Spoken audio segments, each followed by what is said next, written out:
We're going to talk about capital gains today. What are capital gains? How do you calculate them? How are they taxed? Are there any strategies to avoid taxes on capital gains? And if so, what are those strategies? Those are the questions that we're going to address in this video. My name is Max Margins. I am the co-founder and editor-in-chief of a financial website where money meets mind. So let's begin with the basics. What is a capital gain? A capital gain is simply the profit or loss you make from the sale of an asset. But not all capital gains are created equal. In general, we can distinguish between two types of capital gains, short-term and long-term. Short-term capital gains apply to assets that have been owned for 1 year or less. So in our stock example, if you had bought and sold it within a year, then your $500 profit would be considered a short-term capital gain. Long-term capital gains, on the other hand, apply to assets that have been owned for longer than a year.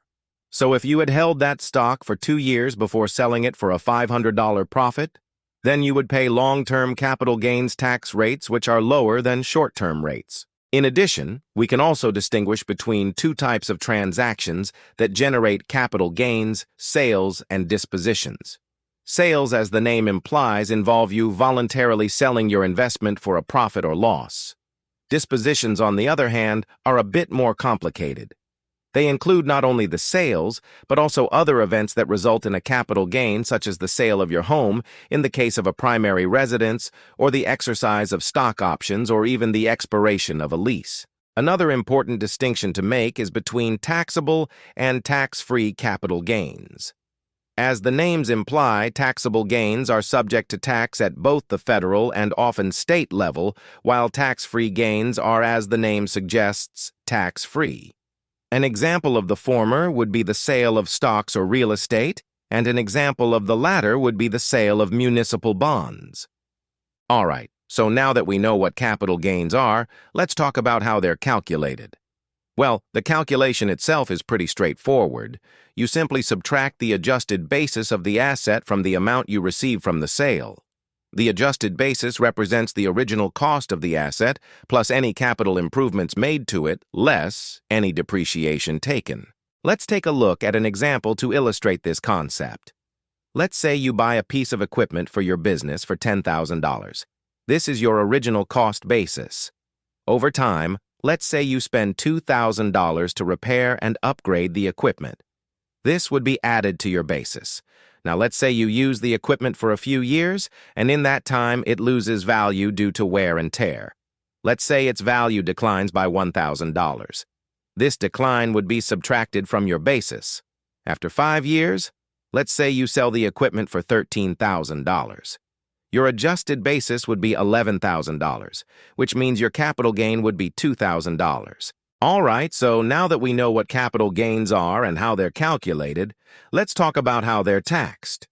Well, in general, the tax rates for capital gains are lower than the rates for ordinary income, which is a good thing. After all, owning an investment and selling it for a profit should be encouraged, unlike earning ordinary income, which is simply earned from working. As we mentioned earlier, the rates you'll pay on your capital gains depend on how long you held the asset before selling it. If you held it for a year or less, then you'll pay your income tax rate, which can range from 12 to 37%.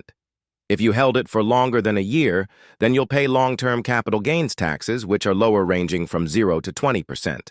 Now keep in mind that these are just the federal taxes you'll owe. Many states also tax capital gains, although some don't tax them at all.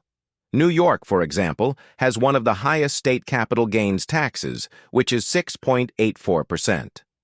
Finally, there's something called the capital gains tax exclusion, which allows certain taxpayers who are not required to file a return to avoid paying taxes on small capital gains.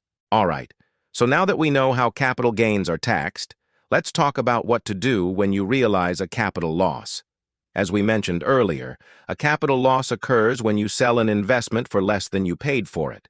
Just like capital gains, capital losses can be either realized or unrealized. A realized loss occurs when you actually sell your investment for a loss. An unrealized loss, on the other hand, occurs when the value of your investment falls, but you do not sell.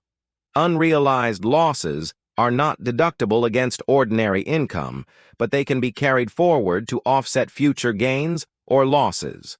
If you have more than one capital loss, you can use the first in, first out method to determine which loss offsets which gain. This method is also known as the FIFO method. Under this method, you would use your oldest loss to offset your oldest gain, your second oldest loss to offset your second oldest gain, and so on. All right. So now that we know what to do when we realize a capital loss, let's talk about some strategies to avoid paying capital gains tax. The most obvious way to avoid paying capital gains tax is to simply not sell your investments. This may seem like a no-brainer, but it's important to remember that as long as you hold on to an investment, its value will continue to fluctuate. So even if you have no intention of selling, it's possible that you could end up with a realized gain or loss, depending on market conditions. The second strategy to consider is tax loss harvesting. This involves intentionally selling investments at a loss to offset capital gains. A third strategy is to hold on to your investments for longer than a year. As we mentioned earlier, long-term capital gains are generally taxed at lower rates than short-term capital gains.